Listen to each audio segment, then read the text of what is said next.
स्तोत्रसंहिता 10. हे परमेश्वरा, तू दूर का उभा राहतोस?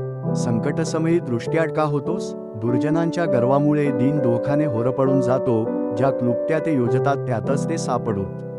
कारण दुर्जन आपल्या मनातील हवेची शेखी मिरवतो. लोभिष्ट मनुष्य परमेश्वराचा त्याग करून त्याला तुच्छ मानतो. दुर्जन नाकवर करून म्हणतो, तो झडती घेणार नाही, देव नाही, असेच त्याचे सर्व विचार असतात.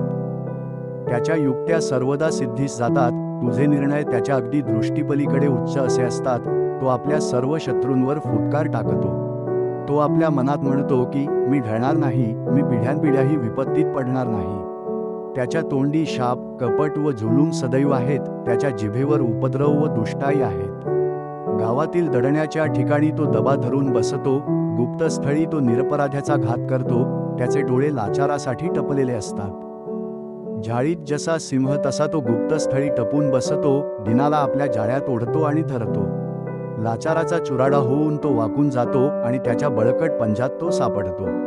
तो आपल्या मनात म्हणतो की देवाला विसर पडला आहे, त्याने आपले तोंड लपवले आहे, तो हे कधीच पाहणार नाही. हे परमेश्वरा, उठ. हे देवा, आपला हात उगार, दिनांना विसरू नकोस.